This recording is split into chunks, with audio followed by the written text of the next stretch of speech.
Quais são os teus limites para o amor? Epá, eu às vezes mando bocas ao sinal cortes, por exemplo. Porque... Que é um humor ali assumidamente negro? Sim, mas eu acho que há uma diferença, e sempre achei que havia uma diferença entre o humor negro e uma... Pá, eu para mim as coisas têm... Pronto, não é bem ter uma moral, mas eu gosto de ficar um bocadinho do lado dos fracos, pronto. E prefiro muito mais... tentar destruir, no sentido de, se ele ouvir aquilo, vai-lhe custar. O arquiteto Saraiva, que acabou de escrever um texto terrível sobre, seja lá, as namoradas do amigo, do filho do amigo, das filhas que era casada com... não interessa, está a falar de coisas, ou de quem morreu, disse-lhe não sei o quê. E o gajo é diretor de um jornal, é um tipo com algum poder. Eu prefiro apontar a essas pessoas e ser destrutivo com essas pessoas, do que fazer 10 piadas sobre aquela mãe que perdeu o filho, não me lembro como é que se chama, que desapareceu há anos e que hoje em dia é um cadáver, coitada da senhora. Porque as pessoas rirem-se... O sofrimento dos outros. Sim, e da tragédia dos outros e de uma coisa tão... que é tão mesmo trágica e na realidade...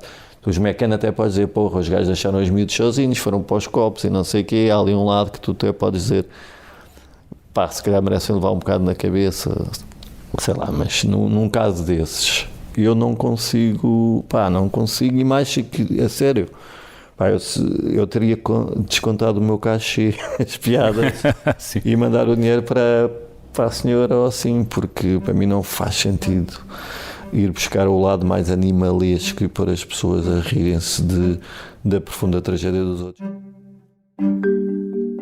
Gosto cada vez mais das pessoas. Acho que os seres humanos têm graça. Nós temos graça, de facto. Eu normalmente ouço mais o diabo, porque acho que o diabo me dá mais possibilidades. As pessoas vivem cheias de medo. O mais importante é libertarmos-nos do medo. Ninguém é feliz com medo.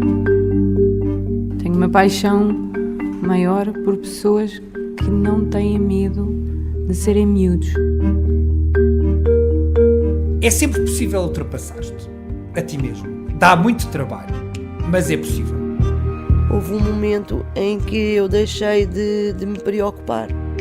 Senti a felicidade, a plenitude e senti que, caramba, é mesmo isto. Eu sou feliz. Esta vida é um romance. A beleza das pequenas coisas. Porque toda a gente tem uma história.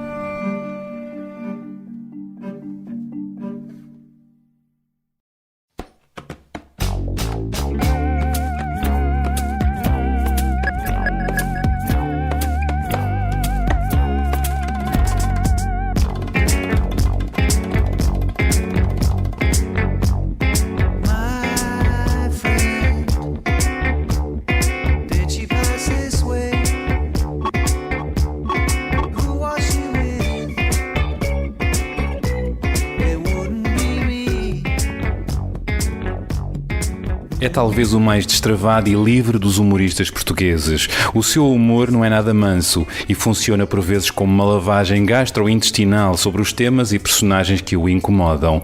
Uma purga para nos fazer rir e pensar.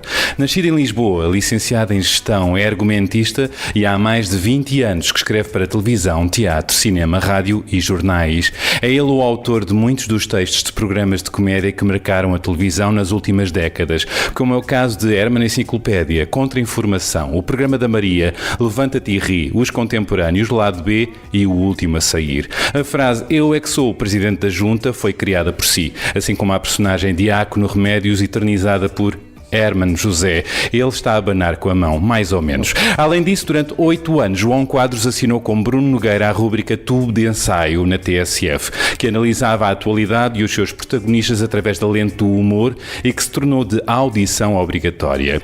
E como em dupla que ganha não se mexe, é com Nogueira que assina atualmente a rúbrica matinal da Antena 3 Mata Bicho, que em cerca de 3 minutos comenta os assuntos mais quentes ou mais ridículos de cada dia. Além disso, Quadros é autor autor da crónica semanal do Jornal de Negócios Um Tiro no Porta-Aviões, e são balásios de gente grande. Há quadros que deitam abaixo toda e qualquer personagem que lhe passa à frente da mira, se bem que quadros têm alguns visados de estimação e não os poupa. O humor deverá ser imparcial.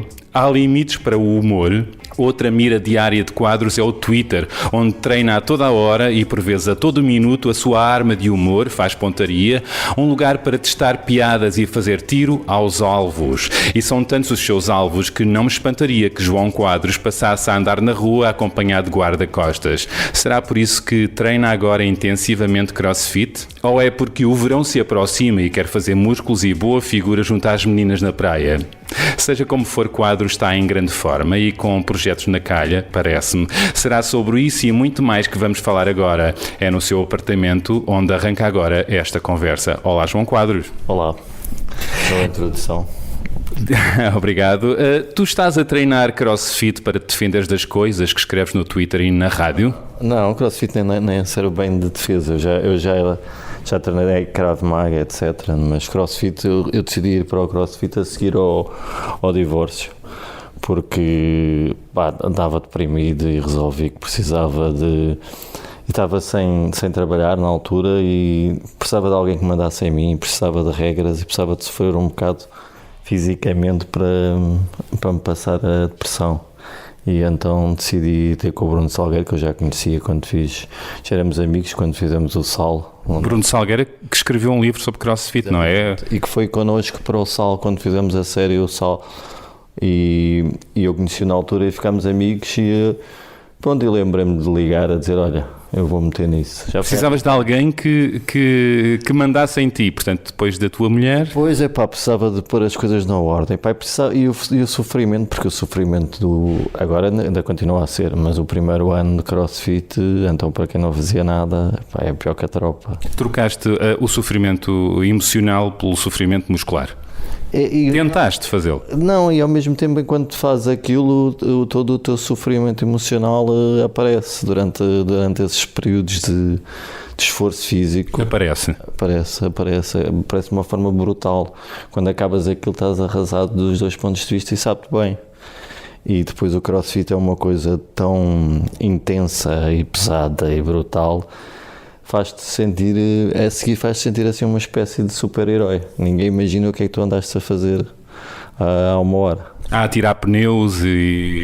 Eu já levanto 120 quilos. Tu já levantas 120 quilos? Sim, em deadlift. Eu comecei, dava 3 saltos de corda. Hoje em dia dou 300 no minuto. Sei lá, Pronto, tornei-me um atleta olímpico, mais ou menos, com 53. Caraças! E o humor? O humor não te salvou numa fase pior emocional? Não, por acaso já tinha tido fases até piores na minha vida, acho eu. E em que continuei a trabalhar, a escrever sem problemas. Mas desta vez foi mesmo uma fase em que me apeteceu parar e como... coincidiu mais ou menos com o fim do tubo de ensaio, eu decidi tirar um ano sabático. Tudo o que eu mais desejo. E durante esse ano quase não trabalhaste? Quase não trabalhei e não dei por isso. Não senti falta. Os 8 anos do tubo de ensaio desgastaram-me a um ponto de... mesmo em termos de amizades e até do casamento. O tubo de ensaio deu cá praticamente tudo. E o fazer aquilo diariamente e especialmente os últimos anos Trabalhavas demais? Não é trabalhar demais, não trabalhar demais, trabalham as pessoas que trabalham em Minas e etc. É outro tipo de crossfit, mas esse é trabalho duro mesmo, não é? Não era havia muita intensidade posta nos textos, criei muitos inimigos. A própria envolvente entre os meus amigos, etc., que eram muitos eram, digamos, de direita, etc. Como dizia na altura a minha ex, dizia que eu era o estraga-jantares, ou estraga-festas. Estraga-festas como? Arranjavas sempre uma razão para... Porque eu estava incluído, digamos, num meio assim... mais de direita, em que a minha opinião nunca coincidia com a opinião do resto das pessoas de jantar. E eu ouvi uma, duas, depois à terceira tinha que dizer qualquer coisa. Normalmente as coisas acabavam mal. Nem chegavas quase à sobremesa. Não, às vezes saía a meio, ou alguém saía a meio, ou ia a festas e o facto de eu ter feito um texto sobre alguém, esse alguém estava lá, tinha que sair, saía rapidamente quando eu chegava, etc. Foram tempos duros. E processos? Sei que já tiveste alguns. Há algum deles... chegaste a ser condenado por algum deles? Não. Nunca... Quase todas essas coisas nunca chegam a lado nenhum. É mais um pro forma do que outra coisa. Nunca cheguei sequer... Não só não ser condenado por nenhum, como nem sequer me chegaram a chatear. Nunca te prometeram porrada, já? Sou mais eu já prometi mais porrada aos outros do que... No Twitter, inclusive? Sim. E porquê é que o fazes? Estás a falar a brincar ou a sério quando o fazes? Obviamente que no Twitter eu sou o mal está feito. É quem acha que o mal está feito é o João Quadros, não é bem? Quem é que escreve aquilo?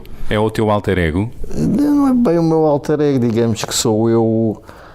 Por exemplo, o facto de ser, entre aspas, figura pública, as pessoas esperam que eu tenha um comportamento muito correto, porque é o que uma figura pública deve ter. E eu no Twitter tento ser o oposto disso. Portanto, tento ter um comportamento contrário ao que esperam de uma figura pública. Se a figura pública não diz palavrões, não promete porrada, etc. E eu faço exatamente isso tudo. Claro que todas as vezes que eu disse embora aí encontrarmos não sei onde, era verdade. Eu estava disposto e eu nunca tive assim grandes receios físicos. Não sou pessoa de medo físico. E tu tens, podemos dizer, já alguns ódios de estimação a que regressas sempre na tua escrita, não é? Não é bem ódios de estimação, há pessoas que eu acho que foram péssimas para este país. E, por exemplo?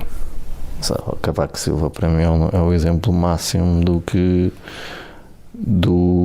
este país perdeu, do que este país se transformou. Se tivéssemos tido uma pessoa, já nem digo melhor, mas um bocadinho melhor, sei lá, que lesse uns livros, que termos Cavaco Silva tanto tempo no poder, entre Primeiro-Ministro, Presidente da República, etc. Há um gajo que não vai condecorar o Saramago porque não gosta, há um gajo que não... isso, sei lá, podemos pegar em milhares de exemplos, que nós todos somos os melhores alunos da Europa, que não nos serviu para nada. É um tipo absolutamente cinzento, sem interesse, uma pessoa básica, e que ainda por cima criou muitos dos problemas que nós vimos hoje em dia na banca, etc. Foram criados nessa altura. Acho que foi nesses primeiros governos do Cavaco Silva, já vinha um bocado antes, claro, Mário Soares, etc. Mas foi nesses tempos em que se criou esta espécie de amálgama entre políticos, ex-ministros e empresas e bancos, e basta ver o BPN e outros que foram criados por quem? E uma espécie de clientelismo e uma pequena, sei lá, as cunhas, uma forma de funcionar que já vinha de antes, um bocado antes do 25 de Abril, e que se instalou profundamente na sociedade. E acho que Cavaco Silva foi do pior que aconteceu neste país. Acho que mesmo... que sim, é uma pessoa que confessa que não lê um livro, a não ser um jornal de negócios ou assim. É uma pessoa absolutamente desinteressante. Nós hoje em dia olhamos para o Marcelo com todo o exagero dele, mas sei lá, representa outra coisa. Marcelo Rebelo de Sousa, em comparação, sim, é uma lefada de ar fresco. Claro, nem digo que se calhar o Marcelo também não lê 2 livros com atenção, mas é uma pessoa que se vê que tem interesse pelas pessoas, pela vida, por uma coisa a mais que não seja aquilo do que era o Cavaco, realmente. Gostas de ver Marcelo neste papel, enquanto Presidente? Eu, depois do Cavaco, eu gosto de tudo. Eu gosto, podem pôr tudo, podem pôr um bidão de óleo, que eu prefiro ao Cavaco. Mas virando para o humor, esse governo de Cavaco, Passos Coelho, era um melhor tempo para o humor? Claro, era muito mais fácil. É óbvio, podem dizer, mas um gajo, tu és de esquerda, não sei o quê. É verdade, nós diariamente tínhamos coisas para criticar e ministros diziam coisas extraordinárias. E o ministro Gaspar, que tu também tinhas uma certa predileção, não é?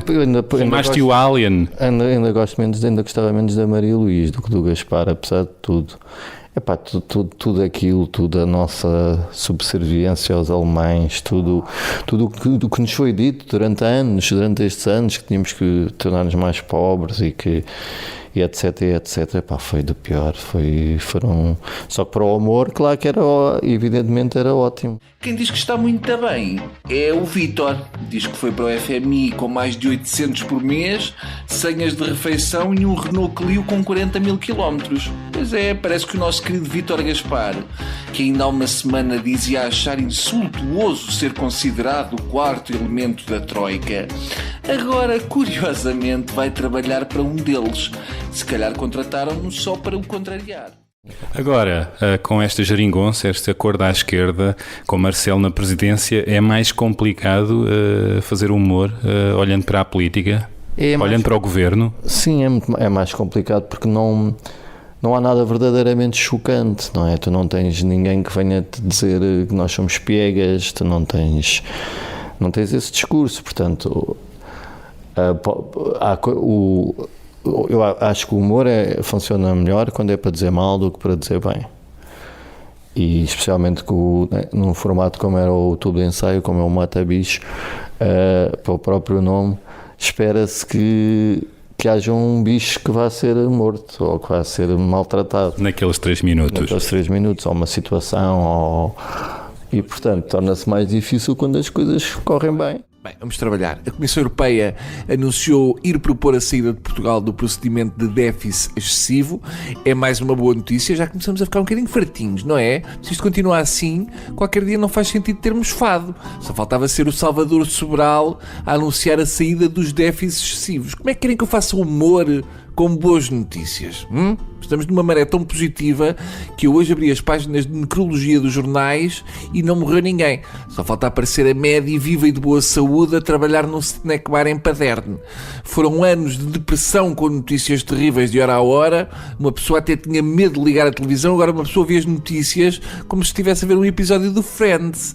O Passos Coelho aparecia e escondíamos-nos debaixo da cama. Agora aparece o Costa e vamos todos buscar o boletim do Euromilhões a ver quanto é que nos saiu. Tu agora, no teu último Mata Bicho, falas desta situação da EDP, do Mexia e dos restantes envolvidos, portanto ainda há assunto na política, pelo menos nos empresários. Diz que Sócrates está envolvido. Sim, continua a haver bancos e continua a haver algumas coisas, mas se tu tiras o Trump, tiras o Brexit, tiras meia dúzia de coisas e não se passa muito em Portugal quando o país está a crescer, quando o desemprego passou para metade, quando todas essas coisas acontecem. É uma dor de cabeça para os guionistas. Eu acho que é. E tu tens ódios de estimação no humor? Não penso nisso, não é que eu seja um colega desinteressado, mas eu vejo pouco humor. Não consomes humor? Não, se fores ali ver os meus filmes, quase não há humor. Nem humoristas lá fora? Pouco, gosto do Ricky Gervais, já fui vê-lo, etc. Como é que eu ia dizer? Eu gosto de humor, mas não... como tu passas muitas horas dedicado a ele, não tens muita vontade às vezes, prefiro ver um filme de ficção científica do que uma comédia. Não procuras humor? Não. Então o que é que te faz rir? Gosto de ver novos formatos, gosto... O que me faz rir os meus filhos, é o que me fazem rir. Tem muita graça, gosto muito deles. Mas claro, aprecio, eu gosto de ouvir o Mexórdia de Temáticas, gosto de, deixa-me pensar assim, o Bruno Aleixo. Que agora regressou à SIC Radical. Exato. O Psi, não é? Sim, e pronto, e essencialmente é isso.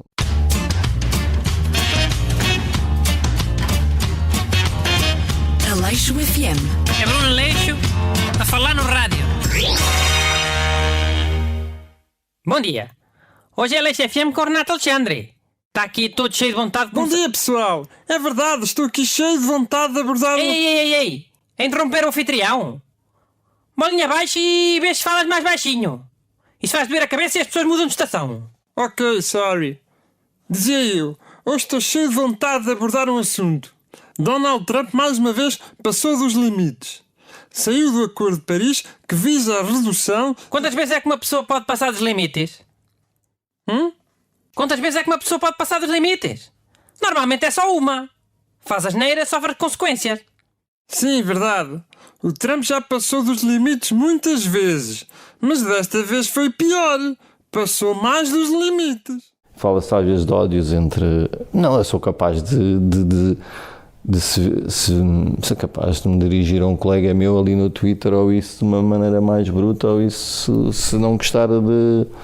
sei lá, de não concordar com alguma coisa. O Twitter, muito bem. O Twitter é, de facto, o teu principal tubo de ensaio para o humor, para as piadas.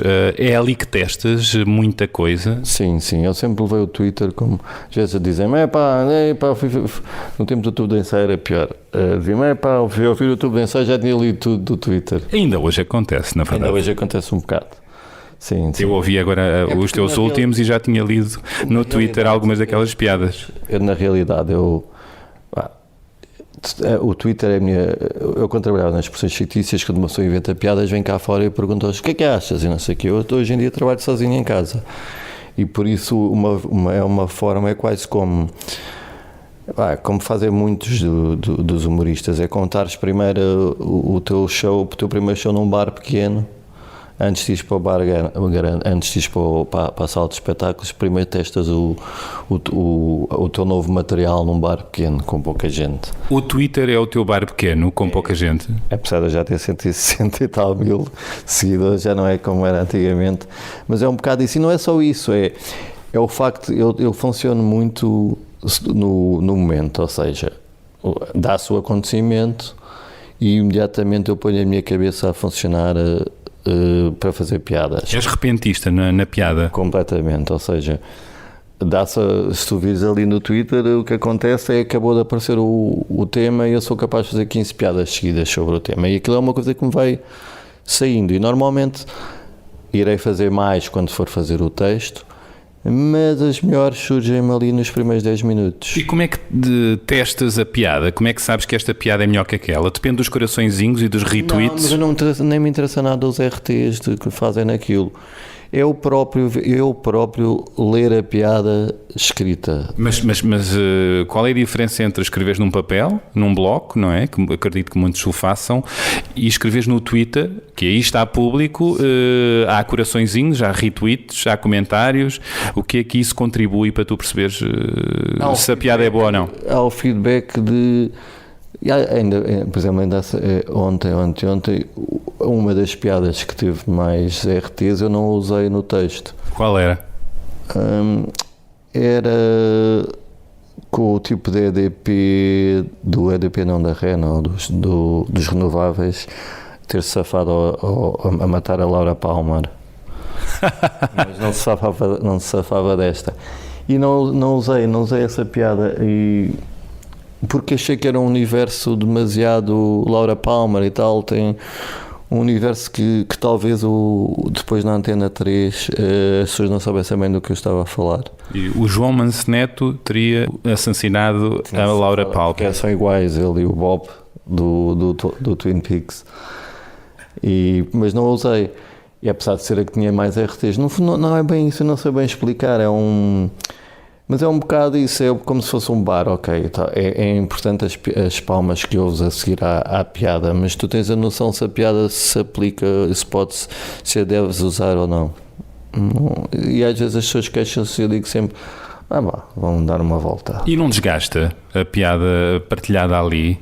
Acho que não, porque já acho que a Antena 3 tem consciência disso e o Bruno também. Na realidade, apesar de eu ter vários seguidores, metade são ovos e coisas, e pizzarias e coisas assim. O Twitter também não é um passatempo para ti, uma brincadeira? É. Um toy, não é? Sim, é uma boa ferramenta de comunicação, a melhor de todas. Eu não tenho Facebook nem nada dessas coisas. O facto de ser de 140 caracteres é bom, porque obriga-te a fazer o one-liners. É enxugar. Exatamente, a fazer exatamente. Que é uma coisa que eu gosto, eu testo. Às vezes dizia, quando dava aulas de escrita, que é um bocado aquela coisa quando um cão sai dentro da água e abana-se até sair a água que está a mais. E eu gosto disso, gosto que as piadas sejam sucintas e vão logo ao ponto e, claro, e a coisa mais importante que seja uma surpresa. Por isso o Twitter para mim tem um bocado isso. Mas percebo que às vezes apareçam, eu digo, quando aparecem a dizer isso, assim, vocês têm a oportunidade de ver o artista a trabalhar. É um bocado isso. Depois, além depois há a forma do Bruno dizer e o que está ali é embrulhado num texto continuado e etc, que tem outra lógica. E pronto, mas para mim é importante, além de ser uma ferramenta em termos de notícias hoje em dia, o Twitter dá 2 horas de avanço às televisões. À vontade. Bruno Nogueira é o teu partner in crime, já não sei há quantos anos, saberás melhor que eu, há muito. No Tubo de Ensaio, na TSF, no Último a Sair, aquele programa a parodiar os reality shows. Também no Som de Cristal. No Som de Cristal. E agora estão juntos a fazer o Mata Bicho na Antena 3. Como é que funciona a vossa dinâmica? Não é fácil, isso já vem há anos. Nós praticamente, se é que nós falamos, somos amigos, mas se é que nós falamos 3 vezes por mês. Estás a gozar? Não, estou a falar a sério. É tudo assim por mail, SMS? Sim, é muito, olha, hoje vou fazer sobre aquilo, achas bem? Ok, manda.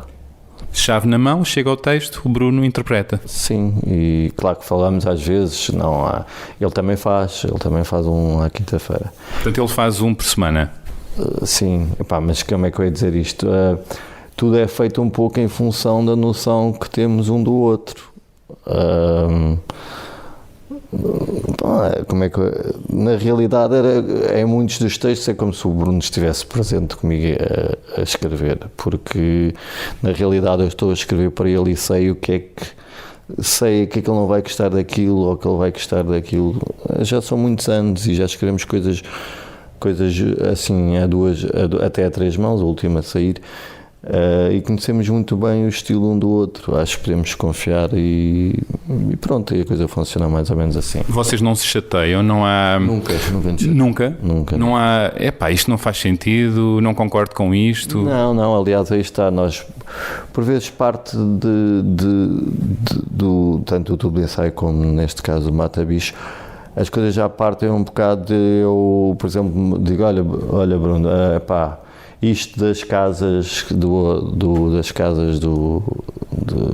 são alugadas a estrangeiros e não sei o quê, eu concordo que as pessoas do prédio tenham alguma coisa a dizer. O que é que tu achas? Porque tu viveste inclusive uma história deste género no teu prédio, não é? Por isso, exatamente, e por isso tenho uma opinião.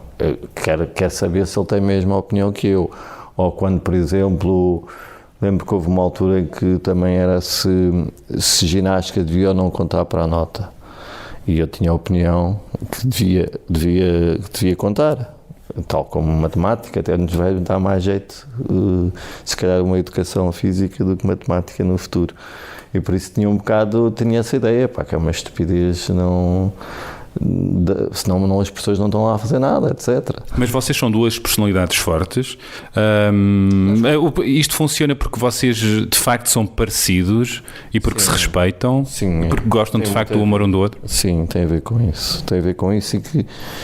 E é espetacular como normalmente, vendo as notícias da manhã, já tenho aqui no Twitter o Bruno a dizer, temos que arrasar ou não sei o quê, ou temos que tratar daquele assunto daquele que disse não sei o que mais.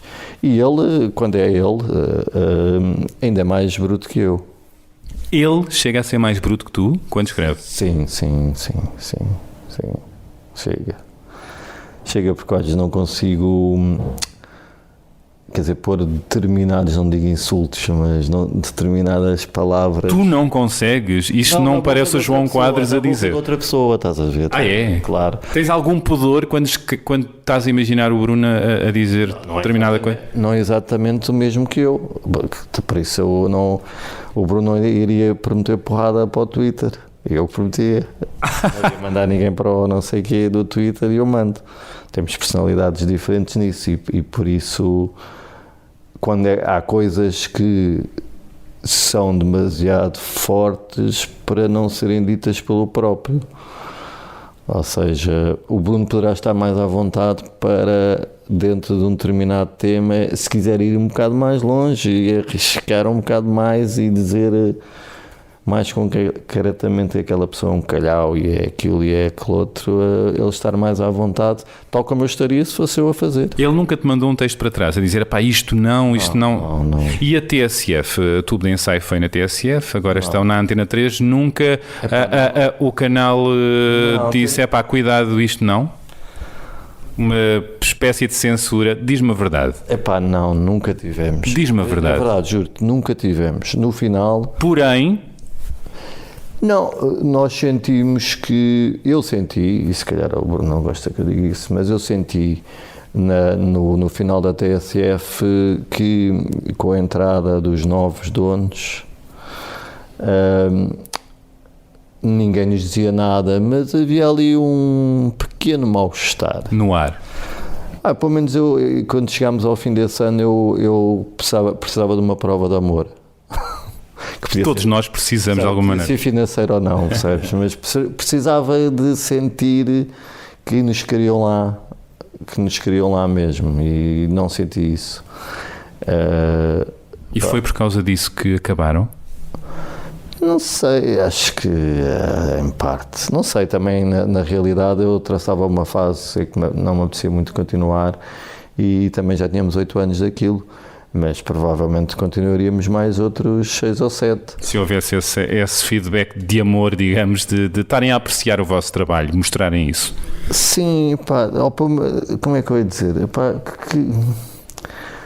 Porque de certa maneira o que eu senti, houve a passagem de um bocado o orgulho de ter aquilo para isto dá algumas chatices. O incómodo. E normalmente eram mais os temas religiosos que causavam... Por exemplo? Fátima.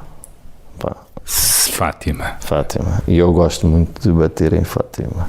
O aumento da procura de pesados de passageiros fez disparar os preços e há empresas a cobrar 1.000 euros pelo trajeto Lisboa-Fátima. 1.000 euros Lisboa-Fátima. Finalmente existe uma boa razão para ir a pé a Fátima.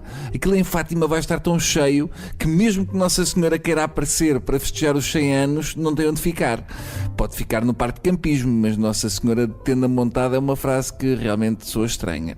Eu tenho a teoria que se não fosse ninguém a Fátima no 13 de maio, talvez a Senhora aparecesse para vir saber o que se passava. Se formos a pensar, é bem possível que Nossa Senhora ainda não tenha voltado a aparecer, porque só lhe dá jeito de ir a Fátima nestas datas de maio, mas está sempre tudo cheio. Para o ano experimentem não ir ninguém, a ver o que é que acontece. Tenho de fazer texto sobre isso, porque para mim é daquelas coisas que, me inquieta. E que divide mesmo a sociedade, não é? Para mim é uma coisa... nem sei como dizer. Não, eu estou nas tintas, só ofendo a fé dos outros ou não. Sinceramente, estou completamente nas tintas para isso. Mas o que é que se passa para tanta gente? Este ano foi com a vinda do Papa, mas tanta gente esteve lá, não é? Sim, é uma coisa a prestar homenagem. Quando tu ouves dizer que isto é porque eles vão ser santos porque houve um miúdo no Brasil que caiu de um quarto andar. Estamos em 2017. Quando tu abres a televisão e a primeira notícia é Portugal tem 2 novos santos. O que é que isso diz de nós, portugueses? Acho muito triste. Eu, como não sou religioso, não acredito em nada. Para mim, confesso que as pessoas terem uma religião entristece-me sempre. E portanto não te faz rir? Ou também te faz rir? Faz-me rir, mas faz-me... Quando eu vejo crianças de joelhos às voltas em Fátima, Epá, aquilo choca-me, porque se tu deres uma estalada no teu filho, isso podes ter um processo e etc, e acho bem. Mas aquilo é nitidamente uma coisa ilegal, mas que é permitido. Está-se a deixar aqueles pais porem miúdos de 7 e 8 anos com os joelhos em sangue a andar à volta. Em nome da fé. Epá, sim. E em nome de uma coisa feita nos tempos do fascismo, que foi feita, inventaram aquilo. E que ainda existe hoje em dia. Tu foste educado, ajuda-me, em colégios, num colégio católico? Sim, os meus filhos ainda hoje estão em colégios que são semi-católicos, digamos, são. E por exemplo, então agora, isso parece uma contradição. Porque também não sou só eu, a minha mulher, não é? É ex-mulher. Também. É aí bem diferente de ti, portanto. Sim, é aí diferente de mim. Apesar de eu achar que alguns dos ideais católicos e etc. que Jesus Cristo veio trazer são bons. Pá, eu não gosto é a mim horroriza-me a ideia, as pessoas terem uma religião, uma coisa que me faz muita confusão. Ui, começa logo aí, nem é o fanatismo, é só terem uma religião. Sim, faz muita confusão, faz-me... Pá, não consigo compreender, não, sei lá, como acreditar no Pai Natal, ok. Até te benzes, só de pensar nisso. Praticamente, não, faz muita confusão, faz-me mesmo muita confusão, porque eu acho que tenho um bocado a ideia, tenho a ideia de como somos finitos e como é ridículo, no meu entender, pensar que depois de morrermos vamos transformar-nos em cenas. E vamos para o céu ou para o inferno, sim, não é? Eu acho que uma coisa... Tu vais para o céu ou para o inferno? Eu ia para o inferno, mas até preferia... Não, por acaso não sei. Cada vez penso nisso, não sei se fosse esse julgamento que os católicos têm a mania de fazer, se eu não lhes ganhava.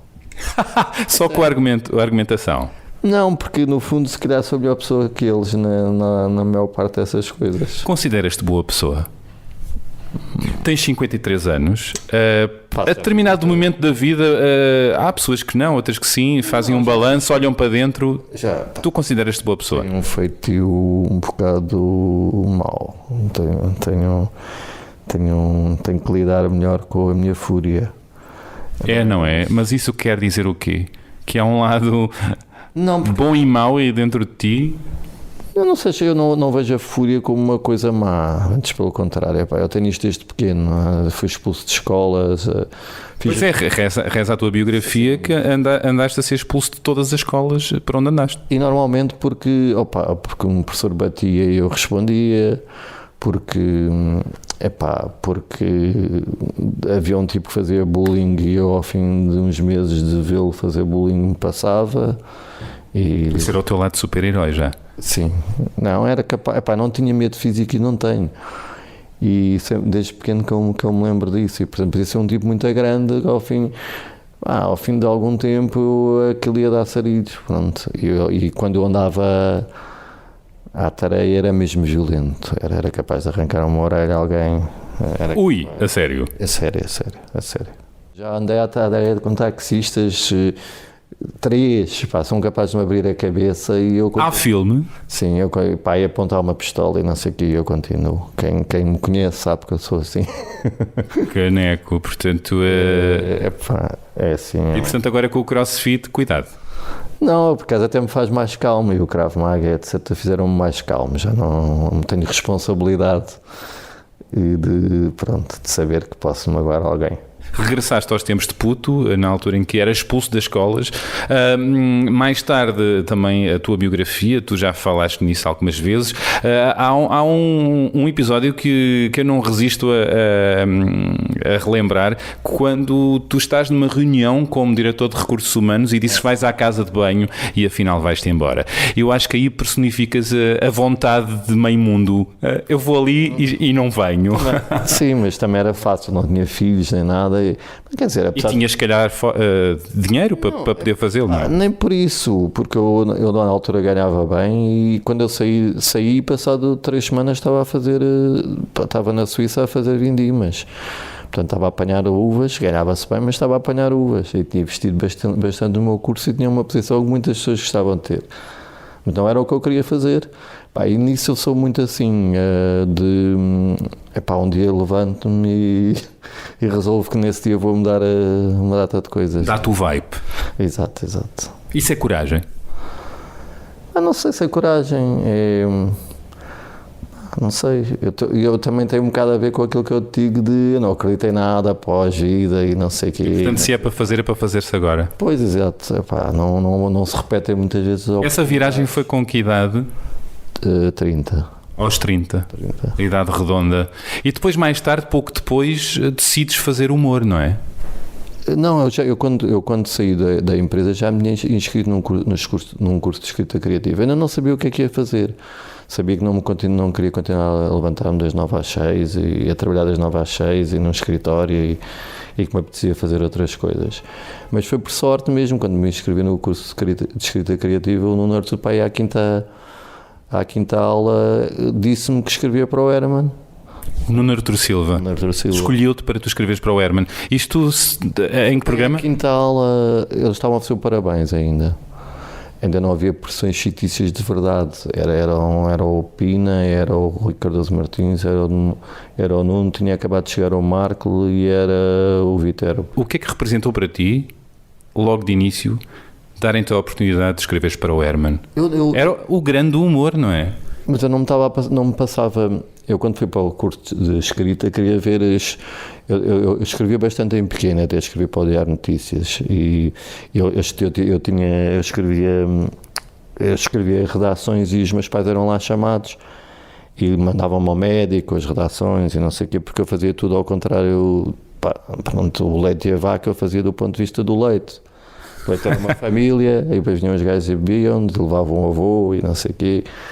E aquilo fazia muita confusão porque saía fora dos parâmetros habituais do que eram os textos que se esperava naquela altura. E por causa de um leite em que tu tomavas o partido do leite, o leite é que era a personagem principal, sim. Paravas em frente a um médico.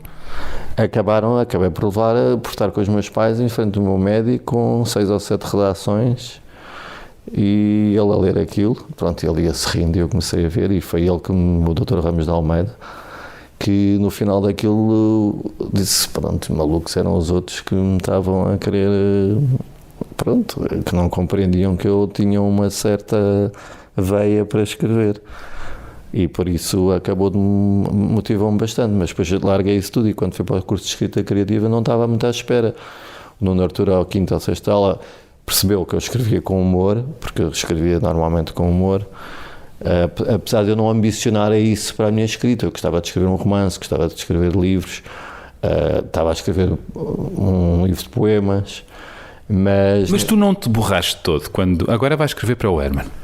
Não, porque ele pôs uma coisa, explicou-me, olha, não, por acaso agora que perguntou, eu disse não, claro, via o grau de responsabilidade, ele disse, olha, nós fazemos uma coisa que ainda era só na rádio, eles ainda estavam a escrever um parabéns, mas aquilo era só na rádio. Escreve lá um texto para a rádio, para o Herman. E eu escrevi, o meu primeiro texto foi o Eu é que sou Presidente da Junta. Foi logo esse? Foi logo esse, foi o primeiro. Uau! E eu lembro-me de ter ido para casa, ainda não havia net, nem essas coisas. Mas inspiraste-te em quê? No que eu vi à tarde, como eu tinha largado o emprego, eu fui o melhor aluno na matemática da faculdade. E então dava explicações de matemática ao primeiro e segundo ano da faculdade, ganhava bom dinheiro. E era ao fim da tarde. E à tarde, passava a tarde em casa, ainda dos meus pais, a ver televisão e começaram havia aqueles vários anúncios, foi quando apareceu a SIC. Havia aqueles vários programas onde o povo aparecia, porque até a SIC aparecia, quase que o povo não aparecia na televisão. Toda a gente queria falar e não sei o quê. Inspirei-me numa coisa que era a praça pública, em que iam sempre aldeias ou isso, e pronto, e havia sempre, eu comecei a reparar nessa coisa tão portuguesa, que era puxar dos galões, mesmo que os galões sejam só, entre aspas, eu é que sou o Presidente da Junta. Aqueles pequenos poderes, não é? Sim, que o gajo que se queria chegar à frente era o único de gravata, porque sabia que ia lá à televisão naquele dia, era o único que tinha posto uma gravata e o povo queria todo falar sobre uma coisa qualquer que tinha acontecido na aldeia, chocante, e o Presidente da Junta tinha que chegar um bocado de fazer-se valer dos seus galões dizendo eu é que sou o Presidente da Junta. E pronto, e o que eu fiz foi um bocado uma inversão, foi uma aldeia em que queriam pôr um jardim onde era um aterro de lixo.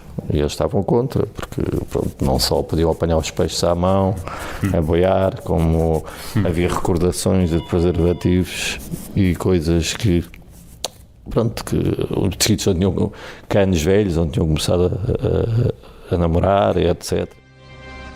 Eu é que sou o presidente da junta. Não. Eu é que sou o presidente da junta. Isso é cara bom. Eu é que sou o presidente da junta. Eu peço desculpa.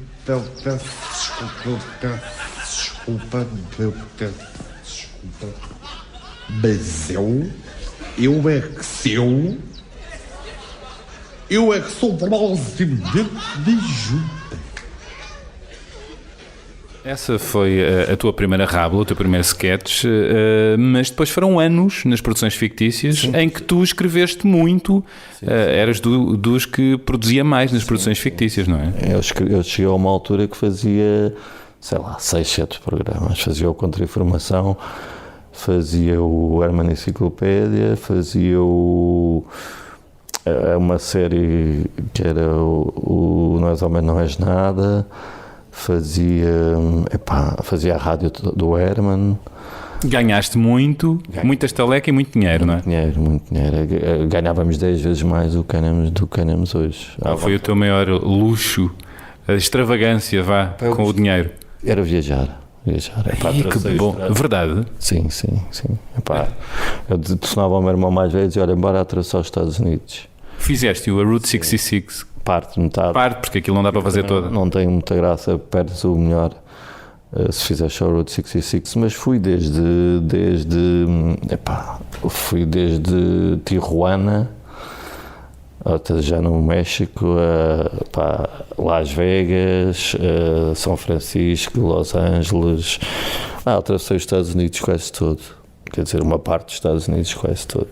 Ir a Nova Iorque, ir a Paris, a Seychelles, a atravessar a Irlanda, sei lá, essas coisas todas. Continua a ser ainda o teu maior luxo, viajar? Não viajo desde que me divorciei, E isto porquê? Eu durante muito tempo viajei sozinho. Sou uma pessoa difícil, não gosto muito de viajar em grupo, a coisa corre mal. E isso era uma coisa que eu tinha com a minha ex-mulher, era a melhor companhia de viagens que eu já conheci. E por isso era muito fácil para mim, era fixe. Eu e ela atravessámos a Irlanda, fizemos a Grécia, etc. E por isso essa companhia fazia-me falta, e agora uma fase em que não tenho assim, não me apetece ir sozinho. Estou um bocado à espera que os meus filhos cresçam. Para ir com eles? Sim, eu tenho a certeza que sim. Ou encontrares uma nova companheira, não? Pois, também pode acontecer isso, que eu tenho a paciência para viajar, etc., à minha maneira. O humor também te aproxima delas? Já usaste o humor? Ou o humor costuma ser uma forma de quebra-gelo para te aproximares delas?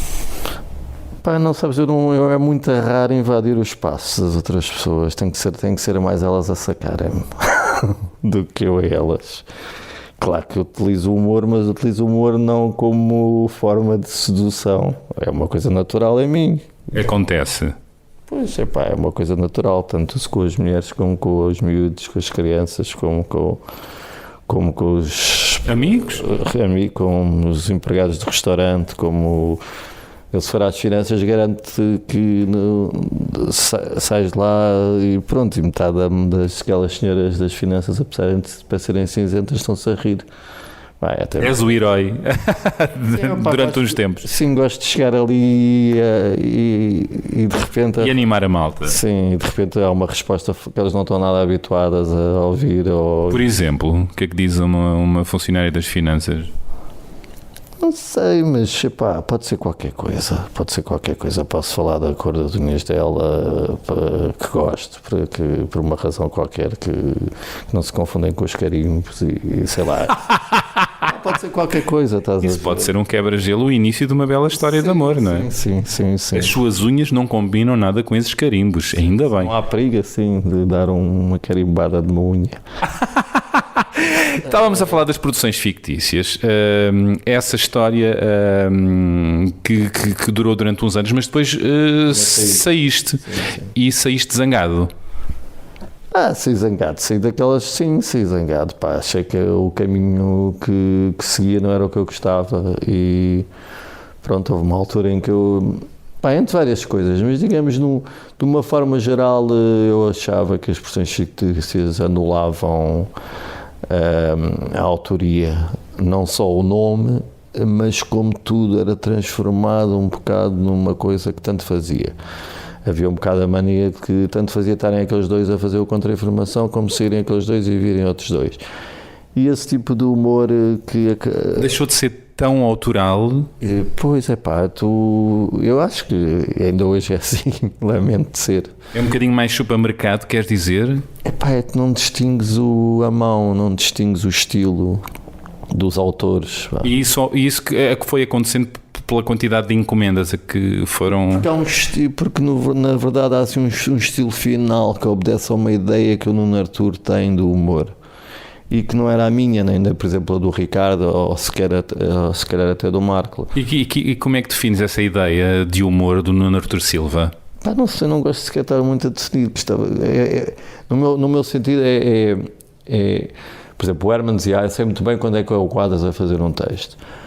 Mas no geral, na soma final, eu não via a minha marca, não via a minha assinatura e as vozes. Tu quase não... Nós, durante 3 anos, era eu, o Marco e o Ricardo Araújo Pereira que fazíamos os textos do Herman na rádio e acho que era uma equipe do caraças. Mas se tu reparares, os nossos nomes tornam-se e a nossa escrita torna-se conhecida quando saímos das produções. Os gatos, o Ricardo nota, tem que sair daquele âmbito das produções para ir fazer uma coisa que nunca seria aceito nas produções, que era os Gatos Fedorentos. O Nuno vai fazer O Homem que Mordeu o Cão. Eu ainda me lembro nas versões fictícias a ver quem dissesse sai lá disso do Homem que Mordeu o Cão que isso não vai dar nada, não sei o quê. Eu próprio também, ao fazer o tubo de ensaio e ter a minha voz, deu para perceber, deu para começar a conhecer os autores de uma forma em que muitos dos que ficaram nas versões fictícias ainda hoje não são reconhecidos. Apequenaram-se e vocês afirmaram-se, saíram como da casa do pai. Exato, acho que foi isso. É verdade, isto é uma provocação, mas contaram-me assim, perdão se é mentira, diz-me se é verdade, que um dia tu passado chegaste a defecar na secretária do Nuno Artur Silva. É mentira. Mas corre isso. As pessoas exageram. Para já não foi no Artur Silva, foi para já não foi, portanto foi algures. Conta-me tudo. Era de plástico. Então havia sempre uma poia, de facto, nesta história. Há uma poia, mas há de plástico e era o Fogaça, que era o outro administrador das expressões fictícias. E eu sempre fui o gajo mais de esquerda que lutava pelo sermos pagos ao fim do mês e não a 60 dias e coisas assim, e uma porcentagem maior para os autores e uma menor para as produções fictícias, etc. Eu lutava muito por essas coisas, nós sabermos quanto é que iam pagar por aquilo, para sabermos quanto é que era nosso, etc. E lembro que uma vez deixei uma poia de plástico, a dizer, brasão da família Fogaça. Mas não foi... Na secretária do tal senhor. Sim, já aconteceu uma vez também o Nuno Artur pedir-nos, porque vinham lá uns tipos da Ótimos, ou não sei o que, melhorar o sinal, porque nós tínhamos pouco sinal de telemóvel, era no princípio dos telemóveis, e como às vezes inventava merdas para fazer, digamos, asneiras para fazer, pequenas coisas do género, o Nuno estar a dar uma aula para 15 pessoas, homens e mulheres, e eu chegava a ficar a trabalhar até lá mais tarde, aparecer todo nu, só com os textos à frente, a dizer, Nuno, queres que eu deixe aqui os textos ou ponho no teu gabinete? Ele, não, põe lá no gabinete, e não sei o quê. Estou-te a imaginar a virar as costas, portanto... Pois, exatamente. várias coisas, eu inventava várias coisas assim desse género. Lembro que dessa vez o Nuno disse: pá, vem cá os 3 engenheiros, pá, por favor. A expressão dele, eu vou mesmo dizer: pá, não faças merda, por favor, ok? Ui, isso era música para os teus ouvidos para fazeres algo. O que é que tu fizeste dessa vez? Pá, aí é que foi que eu fingi que eles vinham cá fora, assim, a ver como era o pátio, onde é que haviam de pôr as antenas, e eu, pá, estava a fingir que estava a defecar ao lado da palmeira das pessoas fictícias, com o rolo de papel higiênico na mão e a fazer força. Pá, eles todos a tentarem fingir que não estavam a ver. Pá, uma citação do Arthur apontava para outros sítios, para todos se fosse a antena ali. Os 3 engenheiros falavam mais alto para não só ouvir eu. Tal. Só assim pequenas coisas para alegrar. Tu não resistes. O espírito. Tu não resistes. Não, pá. Isso quer dizer que mais vale perder um amigo do que perder uma boa piada? Perder um amigo é capaz de ser muito, mas também não é assim tão amigo se perder por causa de uma boa piada, mas sim, é verdade isso. Por uma boa piada sou capaz de arriscar quase tudo, desde ser despedida, sei lá, até perder um namoro ou assim uma coisa, mas às vezes que se me for uma coisa que me passa pela cabeça que eu tenho que fazer, porque vai valer a pena, porque vai durar anos. Vais-te rir durante anos dessa situação. Isso, eu lembro que durante os tempos tivemos um gestor, um tipo porreiríssimo, amigo do Nuno Artur, nas expressões fictícias, e eu e o Ricardo decidimos todos os dias. O Ricardo Araújo Pereira, que era dos que alinhava comigo, era o único praticamente que alinhava nisso, de fazermos mais asneiras. Decidimos que todos os dias íamos deixar uma coisa esquisita em cima da secretária dele, por mais, podia ser um tronco de árvore, podia ser qualquer coisa. Eu essa noite lembrei-me que ia deixar 2 carrinhos de supermercado, e fui das pessoas fictícias até à porta do supermercado nas Amoreiras. Estavam aqueles carrinhos todos, consegui com uma pedra partir aquela parte da corrente, nem devia dizer isto, já passaram anos, já não podem fazer nada. Depois percorri todo o caminho com um barulho às 3 da manhã. 2 carrinhos do Continente. Tu e o Ricardo? Não, sozinho, esse foi sozinho, deu-me na cabeça. Percorri aquilo, e eu ia-me a rir enquanto empurrava os 2 carrinhos pela rua às 3 e tal da manhã, pam. Só de imaginar que o gajo, quando chegasse, ia ter 2 carrinhos do Continente, a dizerem Continente, 2 carrinhos enormes de supermercado em cima da secretária, nunca ia ser possível para ele compreender como é que aquilo tinha ido lá ter. E qual foi a reação do Nuno Artur Silva? Ainda hoje lá estão. Ainda hoje lá estão. Deram bons ao cesto. Bem o que fazer àquilo, não é? Aquilo deram 2 carrinhos gigantes, daqueles maiores dos Continente. E nunca houve explicações, nem ninguém, porque também ninguém imagina que eu me dei ao trabalho de ir dali a pé até as Amoreiras e voltar para ir buscar 2 carrinhos. Como é que está a tua relação hoje com o Nuno Artur Silva? Falas com ele? Foi o Nuno que foi, de certa maneira, que nos convidou para a Antena 3. Mas, não há relação, é uma relação profissional neste caso. Ele é diretor da RTP e eu trabalho na Antena 3. Mas ele, como diretor, ele mostra esse afeto pelo vosso trabalho, como tu sentias falta na altura do tubo de ensaio? Não, acima de tudo sentimos bem na Antena 3 e sentimos... Eu sinto-me bem lá e vamos completar agora o 1º ano. Nunca houve um problema, nunca me disseram, não escrevas isso, por isso não, é uma relação normal. Eu vi o Nuno Artur no dia em que foi anunciada a grelha e não voltei a vê-lo. E pronto. Arrependes-te de alguma coisa? Não, uma pessoa arrepende sempre, então, claro. Mas eu já disse muitas vezes que, claro que te arrependes de coisas que disseste ou fizeste ou ter ido um bocadinho mais longe. Mas eu tenho muito mais facilidade em me arrepender ou custa mais arrepender-me do que não disse do que disse. Custa muito mais pensar... E não és de pedir desculpa? Sou, claro que sim. E já lhe pediste desculpa? Não tenho nada para pedir, se tivesse alguma coisa pedia. Mas claro que sou. Às vezes dou exemplo... posso dar mais exemplos. Ainda há pouco tempo no Twitter tive uma discussão com quem é que foi. Mas fui longe demais. E no dia a seguir, claro que pedi desculpa. Mas foste longe demais porquê? Porque falei do pai da pessoa que já morreu e tal e... Ui. Não, mas não foi de uma forma, foi o Daniel Oliveira. Ele começou com uma discussão. O apresentador ou o filho do Herberto Helder? Herberto Helder. Sim, houve ali um momento em que ele me disse: tu vives desse constante arranjar problemas com os outros. E eu disse qualquer coisa que ele vive antes isso do que viver da imagem do pai, ou assim uma coisa. E depois, claro que fui pedir desculpa.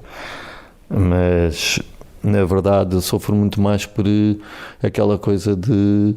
Por isso é que eu gosto de dizer logo o que penso, porque lembro-me daquelas vezes em que tu ficas a pensar: podia-lhe ter dito isto, podia-lhe ter mandado uma tão boa. Lá está, o rebelde. Fogo, porque é que eu não disse? Pronto, e na minha vida são mais as vezes, não são muitas, porque eu normalmente saio tudo cá para fora, mas no início e em algumas coisas, e mesmo nas relações, etc., arrependo-me muito de não ter dito logo, não ter sido logo para a desgraça. Assim como assim estava feito. Tens 53 anos, és um tipo diferente agora de quando começaste a escrever humor? Sim, claro. Diferente em quê? Eu fui, por exemplo, eu fui com a contra-informação que eu comecei a interessar por política, não me interessava muito.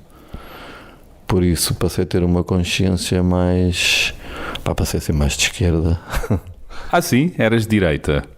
Fui educado... Não era de direita, nunca fui. Mas a tua família... Eu fui educado como Beto. E Beto de direita mesmo? Sim, católico, era católico, até aos 10, 11, 12, muito, o meu padrinho era e padrinho do meu irmão, Jardim Gonçalves, do Milénio, do BCP, havia muito Opus Dei na minha família, era uma coisa assim. E foi através do humor que te foste diferenciando disso? Que foste virando à esquerda? Não, estás a ver? Eu lembro que eu tive bons professores no Liceu Camões, bons professores de português, e um dos que marcou muito foi o Mário Dionísio, que era um tipo de esquerda. E eu lembro quando li a Seara de Vento de Manuel Fonseca, fiquei chocado com aquilo. Fiquei mesmo chocado e chateado. Até fui falar com o meu pai como é que eu podia viver num mundo em que não sabia da existência daquele grau de pobreza e de violência na altura. Eu contava uma história antes do 25 de Abril. Como é que eu podia estar tão afastado numa bolha tal, não é? Sim, isso fez muita confusão. E o teu pai, o que é que disse? Não houve assim uma grande justificação, e eu também não estava a pedir muito, a única coisa que eu queria mesmo era eu ler aquilo, passei a ser outra pessoa. Houve livros que me marcaram muito, esse foi um deles, outro foi O Coração das Trevas, do Conrado. Aqueles livros que tu estás a ler e quando acabas as outras pessoas não fazem ideia que já és outra pessoa. E porquê O Coração das Trevas? Porque me dizia muito sobre o que era o homem, o que é a humanidade, o que é o nosso lado negro. Eu gosto muito do Conrado porque é uma espécie de anti-herói, há o herói com todos os defeitos que nós temos. Tu vês-te como um anti-herói? Sinceramente não gosto muito dessa coisa de me ver como alguma... não sei. E isto não é falsa modéstia, mas digo muitas vezes, às vezes dão-me uma importância que eu não tenho. Se as pessoas virem, sei lá, eu cheguei a ter telefonemas por exemplo, do Zé Gomes Ferreira, porque eu tinha feito um tubo de ensaio sobre ele e não sei o quê, sobre o BES, etc. Essas pessoas, ou banqueiras, ou gajos, malta da política, etc., essas pessoas não imaginam como eu estou tão mas estou tão nas tintas. Ok, eu estou a fazer o texto e digo-me aquele assunto. E tens um tempo de antena, portanto não te podes excluir do facto de teres uma exposição, o teu trabalho ser público e por isso tens um protagonismo. É só isso, estás a ver? De resto eu estou aqui com os meus filhos na sala às vezes, enquanto estou a fazer o mata-bicho.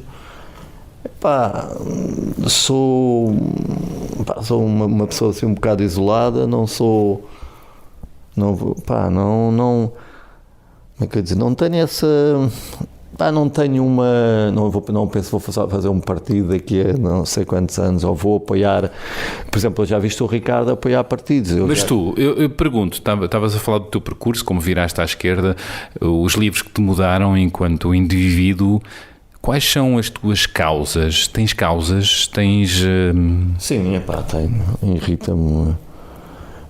Irrita-me o respeitinho, é uma coisa que me irrita muito. O respeito pelo respeito. Apenas? Sim, uma pessoa mais velha merece respeito, uma pessoa mais nova não merece tanto respeito. O senhor é ministro, merece respeito. O senhor é padre, merece respeito. Isso é uma das coisas que me irrita. Irrita-me isso, irrita-me as pessoas que... eu sou um gajo que não acredita em nada e sou bombardeado com a fé dos outros todos os dias. De todas as formas, desde a igreja, desde a rua de não sei quê, ao hospital de Nossa Senhora de Santa Maria, ou o seu padre ali, ou um discurso. Todos os dias sou bombardeado com isso. O que é para uma pessoa que não acredita em nada, ter todos os dias que ser bombardeado com isso. Mas, por exemplo, no Mata-Bicho e no Tubo de Ensaio também um pouco, há sempre um fundo de moral nos teus textos. Talvez possa dizer que eu não quero ser moralista, no sentido de... Mas há qualquer coisa ali. Sim, há. De moral, de um caminho certo, ou do bem, ou... Sim, de não gostar que, por exemplo, tudo o que é direitos homossexuais, crianças, eu detesto aquele pensamento básico que domina grande parte tal como eu tenho isso se estiver num restaurante, se estiver num restaurante ou numa fila de supermercado, se alguém ouvir uma coisa que eu acho que é racista ou que é homofóbica, eu digo imediatamente, essa pessoa vai ter que ouvir, vai ter que levar comigo.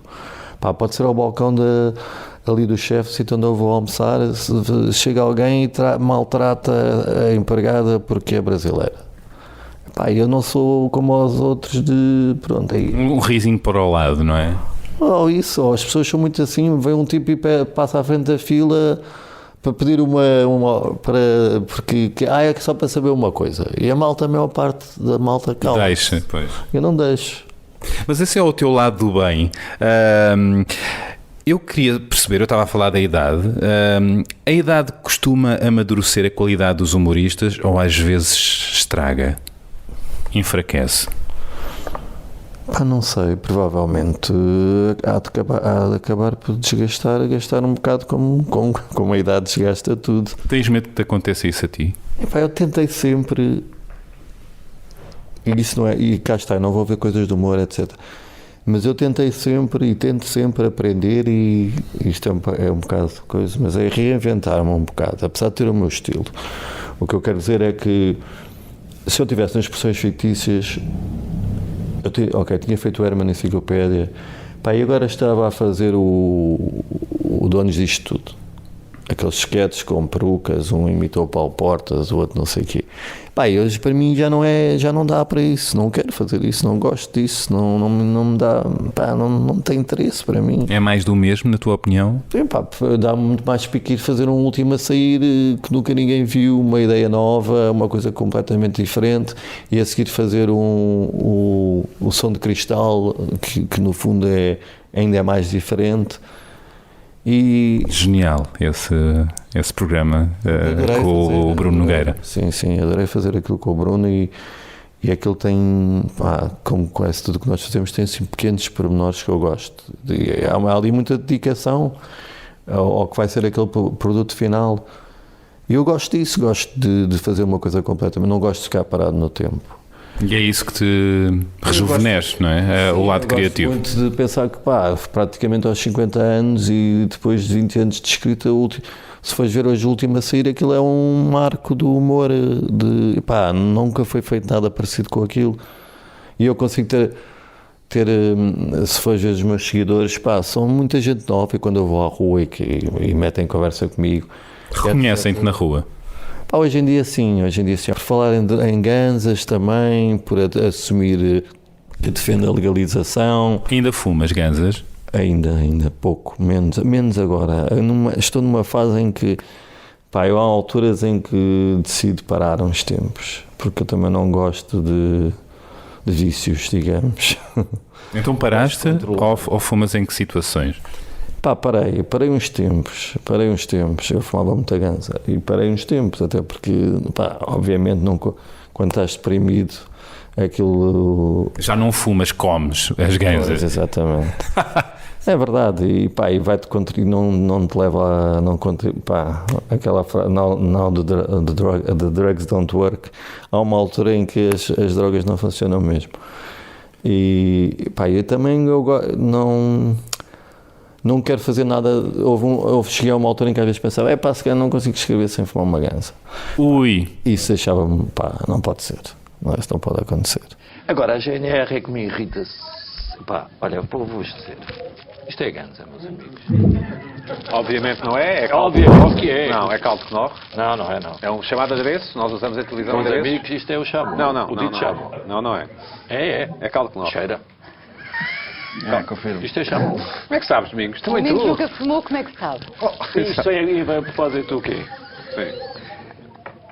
Ok, estes senhores... Guarda o caldo de Knorr, meu. Espera aí, está aqui, ó, senhor GNR, eu que agora vou para Ibiza com isto. Curti bem. Ibiza, calpa. Ibiza, eu vou para Ibiza 15 dias, divido isto em 15, vão ver.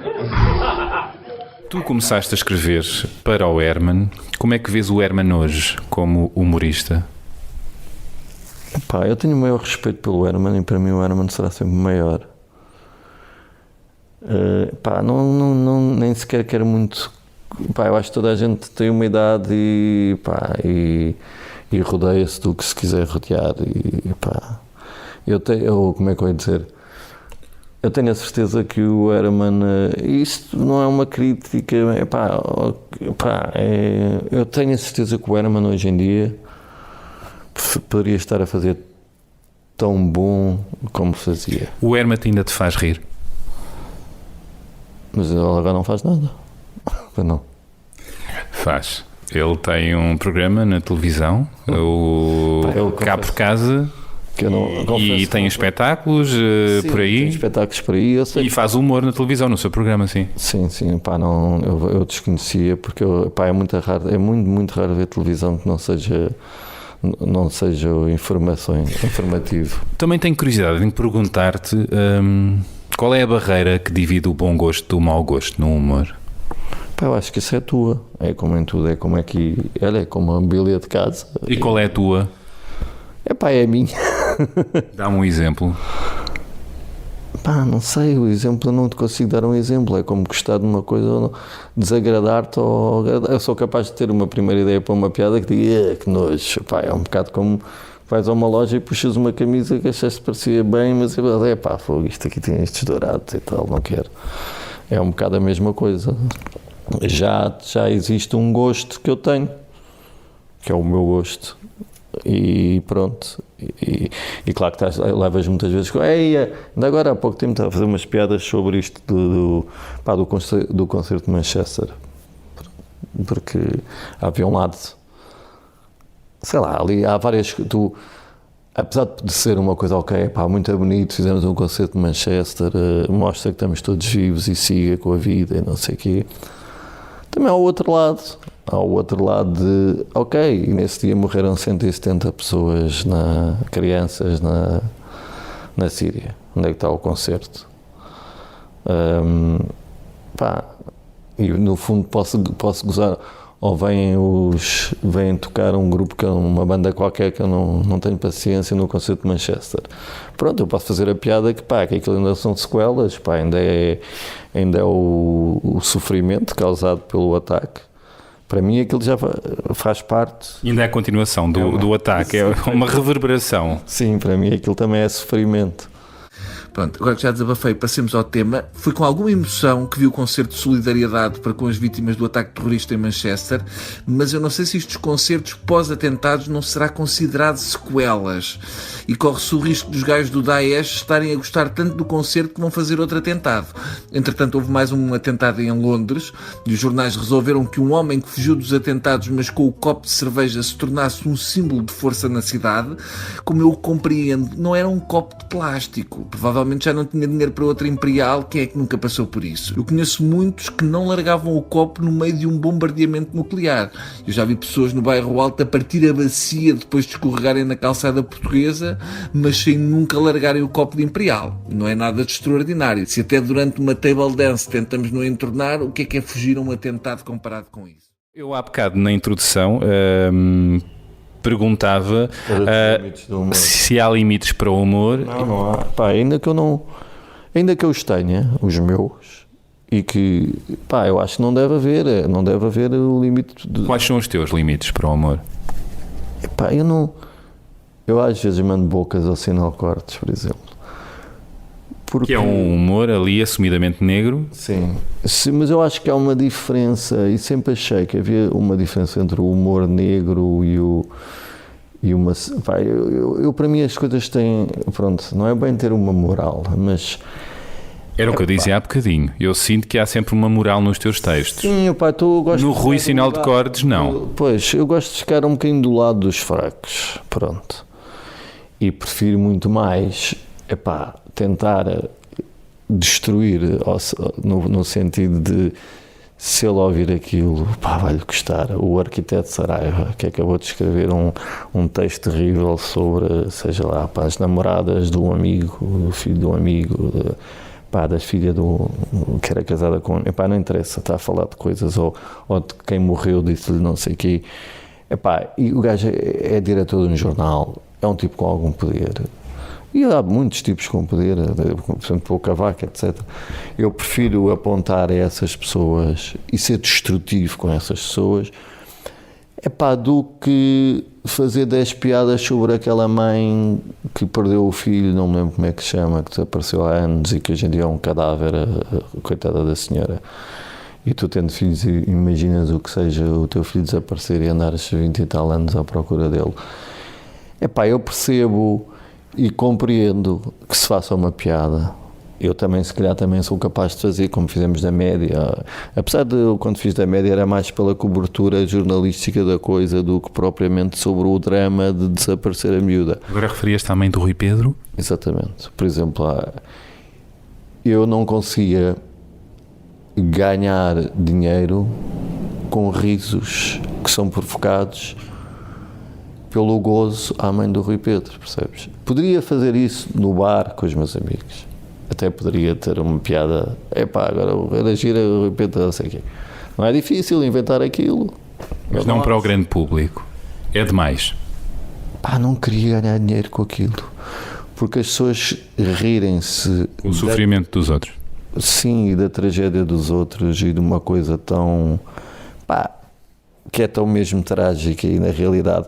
Os mecanos até podes dizer, porra, os gajos deixaram os miúdos sozinhos, foram para os copos e não sei o quê, há ali um lado que tu até podes dizer, se calhar merecem levar um bocado na cabeça, sei lá, mas num caso desses, eu não consigo, e mais que, a sério, eu teria descontado o meu cachê, as piadas, e mandar o dinheiro para a senhora ou assim, porque para mim não faz sentido ir buscar o lado mais animalesco e pôr as pessoas a rirem-se da profunda tragédia dos outros. Ou os Dito Sousa, quando morreu o filho, ou isso, é gente de coisas que eu não...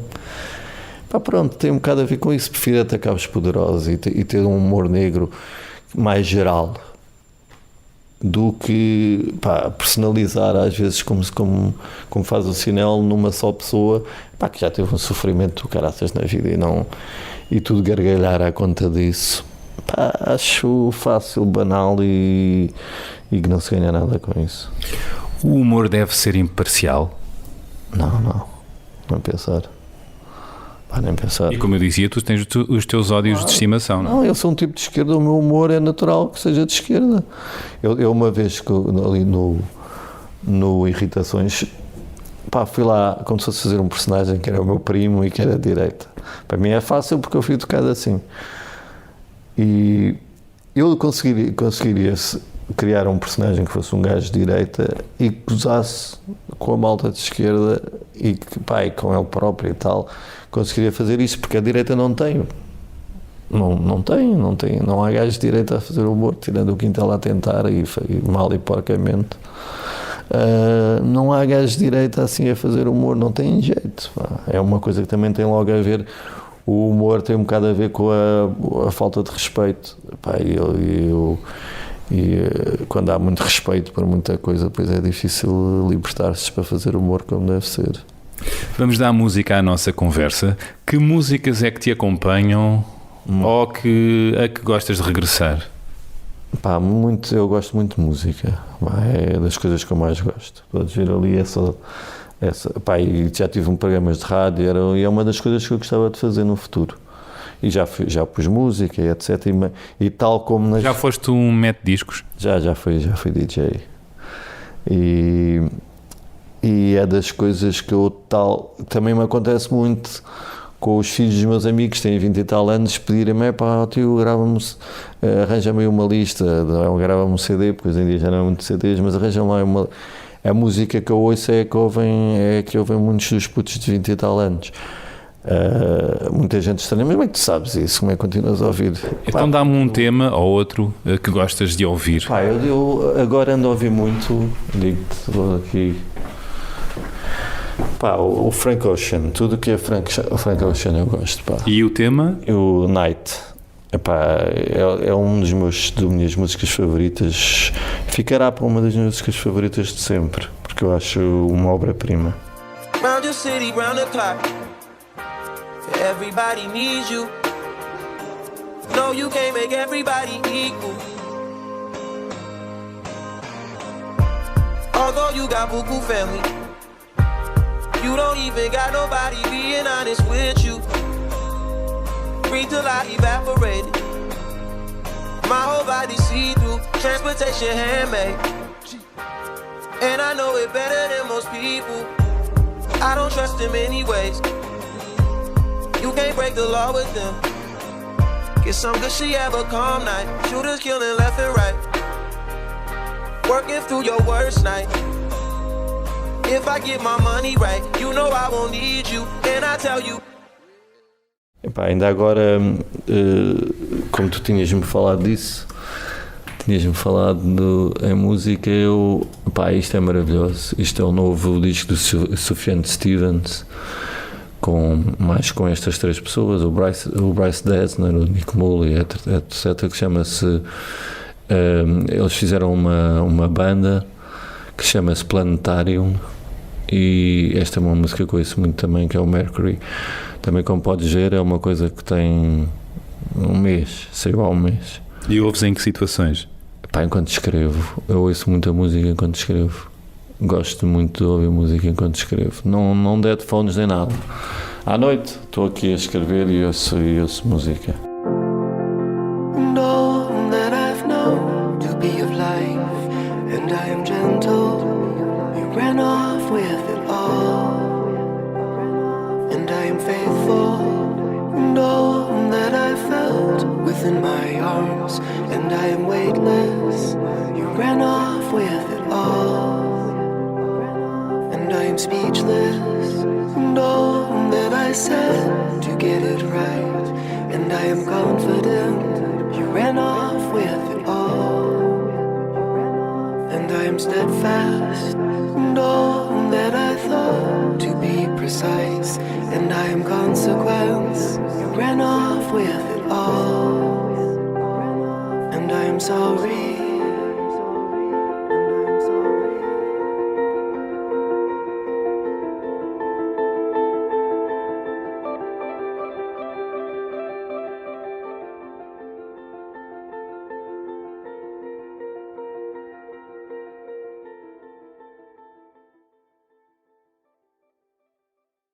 Ainda tens uma terceira sugestão? El Perro del Mar, Change of Heart. Pá, vale a pena ver o vídeo desta música, que é espetacular.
A vida tem sido boa para ti? Não. Mas passa-se bem sobre isso. Pá. Não porquê? Era uma grande história, pá. Não tenho tido, pá, digamos que eu tenho na minha vida alguns acontecimentos que normalmente podem acontecer a uma pessoa, mas só um. E acontecem-me, pá, digamos, situações ligeiramente devastadoras que normalmente só acontecem. Pá, um gajo diz, eu tive aquilo na vida, eu tive aquilo, mais aquilo. Não. Mas a arte de viver não é superar e dar a volta e integrar esses episódios ou não? Isso são tretas? Sim, mas uma pessoa farta-se. Não dá endurance? Mas cansa. Já houve alturas em que mesmo, pá, não vejo a morte como uma coisa, quer dizer, vejo por causa dos meus filhos, do sofrimento que lhes causaria a minha ausência. Mas já pensaste no suicídio? Eu? Sim. Já pensei nisso muitas vezes. Sim, há muitos anos. Pá, há sempre um lado de mim que, pá, e por saber que, ter a certeza que não existe nada que pode dar vontade. Mas, pá, são fases. Eu sou ligeiramente bipolar, digamos, e portanto tão depressa estou altamente criativo como posso estar assim numa complicada depressão. E quando estás numa complicada depressão, para além do CrossFit, não procuras ajuda? Sim, pá, já fiz essas coisas todas. Já? E serve? Ou não? Já serviu mais, quer dizer, já fiz essa minha autoanálise da minha infância, de não sei o quê, de etc, de quem eu sou, etc, essas coisas todas.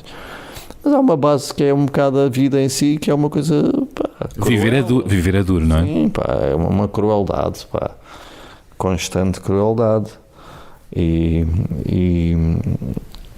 é daquelas coisas que, pá, não sei, que se eu sabendo a minha vida, se me viessem vender o bilhete, pá, não sei se comprava. Não, nem uma volta. Não sei, pá, agora é fácil dizer porque já experimentaste, não é? Claro que antes de experimentar uma pessoa deve olhar e pensar, eu quero experimentar isto. Vem em prémio ou não? É isso que me faz afligir um bocado nas pessoas com religiões, pá, existe um universo, pá, pá, em que 80% é matéria negra. Não? Bom, há pouco estavas-me a mostrar, se me permites, em confidência, estavas-me a mostrar uma imagem de um desenho fabuloso do teu filho. Era um boneco que ele tinha desenhado muito, muito, muito bonito. Portanto, haverá coisas de certeza na tua vida hoje. Pá, os meus filhos, acima de tudo. Estás a passar uma boa fase? Estou a caminho de voltar a passar uma boa fase. Estive numa péssima fase e estou a caminho de voltar a entrar numa boa fase. Pá, tu sentes isso facilmente, especialmente para quem já teve algumas depressões e não sei o que, sentes perfeitamente quando as coisas já começam a ficar para trás e começas a entrar numa nova fase. E se calhar vêm as viagens? Espero que sim, pá, espero que venham coisas boas. Aliás, eu lembro que te disse que estou à espera de alguns acontecimentos para este ano, que eu estou numa fase em que preciso outra vez de mudar. E que acontecimentos são esses? O que é que tu podes revelar? Acho que posso revelar que concorri ao Capitólio para ver se consigo fazer uma espécie de casa da comédia, uma espécie de hot club, mas da comédia. Uau! Sim. Uau! Mas uma coisa que eu fiz com o Pombaras e outro amigo meu, e estamos a fazer há 1 ano e meio, que nos deu muito trabalho. Que eu sou muito amigo do Gregório do Vivier, do Porta dos Fundos, já falei com eles este projeto. Eles estão a vir outra vez agora, não é? Sim. Em junho.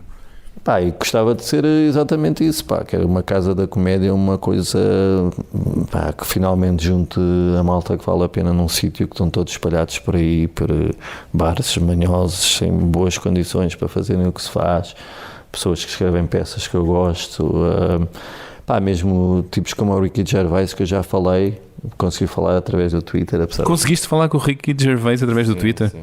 E mais, eu tive a fazer a adaptação do God, do Monchico, que é escrito pelo Javier Baum, que é um dos principais escritores do Daily Show. Portanto, queres fazer de Lisboa um palco obrigatório do humor no mundo? Sim, em que tivessem pessoas de vários sítios e que começasse também um bocado também para os comediantes portugueses terem aquela coisa de eu daqui a 1 ano é de atuar na Casa da Comédia. Quer que seja uma marca, uma coisa com força, e acho que aquela zona do Parque Meyer é o sítio ideal para regressar a uma espécie de humor. E tenho alguma esperança nas próximas 3 semanas a decidir isso. É um concurso, concorreram várias pessoas, eu estou associado a determinadas pessoas, como é óbvio. Falta a minha especialidade, apesar de ter a gestão, são os conteúdos, não a parte financeira, mas eu acho que uma coisa dessas não só me vai ocupar algum tempo, mas vai-me permitir não só mas é fazer uma coisa pelo humor que eu sempre quis. Deixar uma obra, era o que querias dizer. Não, eu não gosto muito dessa. Mas era o que estavas a pensar. Eu gostava de... Eu já fiz revista, eu fiz tudo. Já escreveste para a revista? Já. Qual foi a revista? O nome foi eu que inventei, era A Garra que é Honesto. e eu apanhei algures que também já escreveste para o preço certo. Sim, já escrevi para tudo. Mas credo, uau. Por exemplo, da revista, como fui convidado pelo Nicholson, e na altura, e adorei, o gajo mais novo tem 70 anos, eu era o único tipo com próstata das reuniões. É verdade. Com a próstata intacta. E adorei a maneira como eles faziam aquilo e etc. E apetecia-me deixar ir fazer uma casa da comédia, e ao mesmo tempo quero ter tempo para finalmente escrever os meus livros. Eu estou a escrever um livro de poesia. De poesia? Sim. Não mete humor? Não. Não é tipo bocage? Não, pode ter algum humor pelo meio, mas não é. Tenho 2 filmes que eu gostava de escrever até ao fim do ano. É o solteiro romântico? Sim. Sim, eu tenho um lado... Eu quando vim escrever, eu depois descobri que o humor era onde eu me movia mais facilmente, onde havia mais dinheiro. Mas tens outros lados? Sim, mas ele que tem um lado que gostava de escrever. Não é só aquele lado do Twitter. Não, respeito muito a literatura e o suficiente para ainda não ter escrito um livro. Por não me achar ainda com... Já tenho vida suficiente. Quem sabe um dia. Epá, não é quem sabe um dia, é mesmo. Vai ter de ser então, esse de poemas, pelo menos. Sim, esse espera até ao final do ano. Já tem nome? Sim, chamava-se do tempo em que os peixes morriam de velhos. E tenho filmes, eu quero escrever filmes, sempre disse que queria ganhar um Oscar e quero mesmo. Ainda no outro dia, quando ganhamos o Festival da Canção, várias pessoas mandaram mensagem a dizer: olha, o Festival da Canção já está, já só falta o Oscar. Tu queres ganhar um Oscar com uma comédia? Não.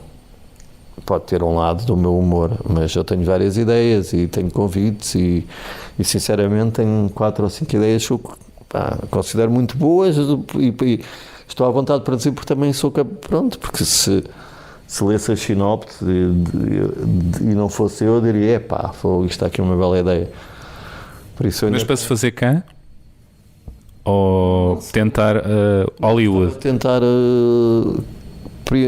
uma coisa cá, porque acho que neste momento seria possível, mas pronto, eu tenho um convite para fazer uma coisa na Argentina do produtor do como é que chamava o filme? Qualquer coisa, Segredo dos Teus Olhos. É uma ideia que eu tenho e que até era bom que se passe na Argentina. Tenho uma coisa sobre um filme baseado numa história verídica sobre os primeiros tipos que descobriram ossos de dinossauro. Que já fui a Londres 3 vezes, já andei Se remete para Jurassic Park. Não é muito... do Spielberg. Mas são os tipos que descobriram os ossos de dinossauros, são mesmo os tipos passados nessa altura, numa altura em que uma pessoa não tem bem consciência, mas imagina o que é agora se fizesse escavações e de repente descobrisse um homem com 8 metros de altura, o que isso iria revolucionar a ideia que nós temos da Terra, de nós, etc. Um Gulliver. Sim, imagina. Portanto, na altura, quando apareceram os primeiros dinossauros, estamos numa altura em que o homem foi feito à imagem de Deus, etc. E uma altura em que aparece o Darwin e aquilo é um choque brutal. O descobrir que houve gigantes a andar na Terra antes de nós e não sei aquilo é um choque brutal. E é uma história verídica, é muito gira e que também tem um lado que eu gostava que se fizesse justiça à pessoa que foi realmente o primeiro grande descobridor de ossos de dinossauro e foi apagada. E pronto, e há muitas histórias que eu tenho que tenho umas escrevi 40 páginas, outras 70, outras 15. Fui escrevendo e tenho várias ideias para filmes e sempre foi o que eu queria fazer. Eu escrever todos os dias mata. E é bom, eu gostei de fazer, mas cheguei a um ponto em que sinceramente estou um bocado farto da atualidade e apetecia-me poder escrever com tempo as coisas que eu quero e ter tempo para as trabalhar e para escrever como deve ser e sem estar todos os dias à procura de já quer ver o que é que fez a Cristas e o que fez a não sei o quê, começa a ser demasiado isto é uma aldeia e não há... Eu gostava de fazer e penso fazer também um daily show, mesmo apresentado para mim no YouTube ou assim. É outro projeto. É outro projeto, mas era só uma vez por semana sobre o que se tinha passado na semana, porque a escrita diária à força do tema todos os dias e isso é desgasta. Da cena política atual, quem é a personagem que te inspira mais a escrever e a caricaturar? O Trump é evidente, mas é uma coisa tão evidente que acaba por ser piada, acaba por não ter muita graça. Ele já faz o guião sozinho, não é? Sim, eu acho que um dos personagens mais ridículos neste momento é sem dúvida o Passos Coelho. Ainda? Tem aquele lado cómico-trágico. Sério, o facto do gajo continuar a usar o PIN de Portugal, estás a ver essas pequenas coisas, fazem dele uma personagem cómico-trágica tão recente, mas ao mesmo tempo tão do passado já. Porque todo o discurso já é tão, não bateu nada certo, uma chatice, não é? O diabo vinha lá e é tudo horrível e eu não sei o quê. E depois é um tipo como um bocado como o Cavaco, que eu acho que são, isto não é tipo uma pessoa achar-se superior, mas são pouquinho. São gente que é pouquinho. E não tem mal nenhum, há muita gente que é pouquinho, mas não tem cargos de poder. E não tem ambição e não anda a dizer aos outros o que é que devem ser. Que foi o que andou o Passos Coelho a dizer a fazer muito tempo. E eu, apesar de tudo, acho que a figura continua a ser mais ridícula. Eu ouvi dizer, isto agora cresceu porque nós fizemos é o gajo que não entra no... que nós já tivemos todos, o gajo que faz o trabalho de grupo e só quer aparecer no fim a apresentar. Mas não fez nada. Assim é o Passos Coelho. Sim, eu acho que apesar de tudo é a figura mais trágica ou cómica que ainda por aí anda. Acabamos com uma nota cómica. O que é que gostavas de ver escrito na tua campa quando morreres? Eu gostava de ser cremado, eu tinha a ideia de que eu acima de tudo, gostava de ser cremado e deitado por cima de uma montra de bolos de noiva. Coisa dessas.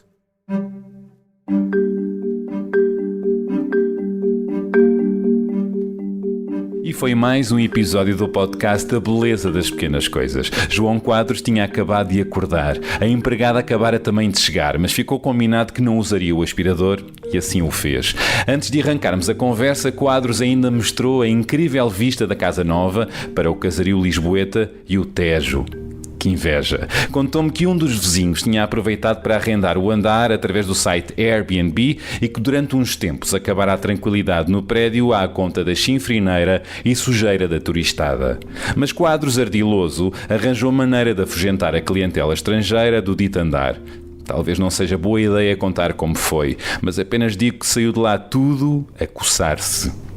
João Quadros ainda mostrou um desenho do filho Pedro que revela ter traço de artista e que já tem uma das suas obras publicadas no novo livro da coleção Uma Aventura. Eu aproveitei e usei esse mesmo desenho na ilustração que fiz do Quadros, pendurando a obra do seu filho na parede. Espero que gostem do resultado. E pronto, na próxima sexta voltamos com mais um convidado com novas histórias para nos contar. Até lá, já sabem, deixem comentários, sugestões, classificações e estrelas no iTunes e SoundCloud. E se gostaram deste episódio, partilhem-no com os vossos amigos e conhecidos nas redes sociais para que eles também o possam ouvir. Até para a semana e boas conversas.